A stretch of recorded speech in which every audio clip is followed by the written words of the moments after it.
Salam, hər vaxtınız xeyir olsun. Bu gün sizlərlə Dövlət İmtahan Mərkəzinin ən çox sevdiyi sual tiplərindən birini paylaşacağam. Gəlin baxaq. Səhər oyananda bu günün dünəndən yaxşı olacağını düşünürdü cümləsi ilə bağlı yanlış fikirləri müəyyən edin. Baxaq. Xəbəri keçmiş zamanda qayıdış növdə olan feillə ifadə olunub. Xəbərimiz düşünürdü sözüdür, düşünürdü feilidir və sözün kökü düşünməkdir. Ir, ur, ür indiki zaman şəkilçisi, di, dudu isə idinin qısaldılmış formasıdır. Biz bilirik ki, zaman şəkilçiləri birbaşa feilin kökünə və başlanğıc formasına qoşulur və burada isə sözün kökünə qoşulan ilk şəkilçi indiki zaman şəkilçisidir. Növ olaraq isə qayıdış növdə yox, məlum növdədir. Deməli, birinci variant yanlış variant olaraq götürmək olar, çünki bizdən yanlışlar istəyir.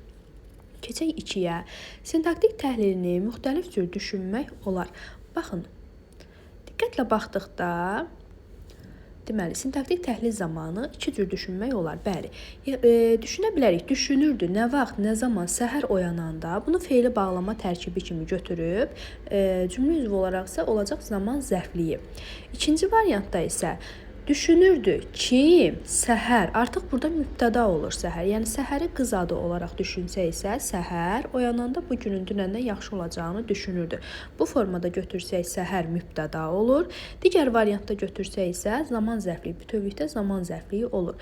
Yəni, cümlənin sintaktik təhlilini iki cür düşünmək mümkündür deyə ikinci sual, ikinci variant düzgündür və biz düzgünü götürmürük. Keçək 3-ə.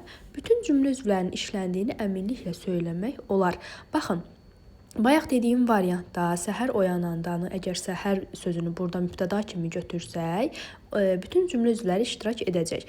Ancaq biz bunu bütövlükdə zaman zərfliyi olaraq götürsək, yəni cümləni o formada düşünsək, artıq burada mübtədanın işləndiyini əminliklə söyləmək olmaz deyə üçüncü variant səhv olur. Yəni cümlə iki cür təhlil olunur və bir variantda mübtədanın işləndiyini biz əminliklə söyləyə bilmirik deyə üçüncü variantı yanlış variant olaraq götürə bilərik. Dördüncü cümlədə bizə deyir ki, müəyyən şəxsli sadə cümlədir. Bəli, cümləni hansı formada düşünməyimizdən asılı olmayaraq, cümləmiz müəyyən şəxsidir, çünki mübtəda ya var. Məsələn, burada səhəri mübtəda kimi götürsək, mübtəda var. Digər variantda isə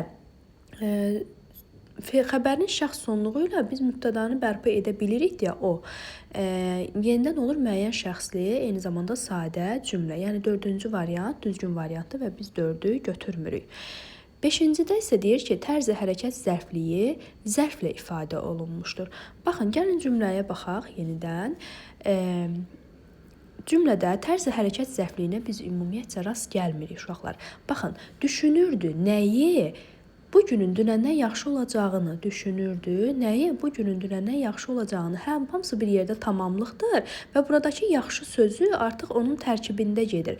Yəni, feili birləşmənin tərkibində gedir deyə cümlədə ümumilikdə tərzi hərəkət zərfliyi və zərflə ifadə olmuş tərzi hərəkət zərfliyinə rast gəlmirik. Deməli, düzgün variantımız olur 1, 3, 5, yəni A variantı.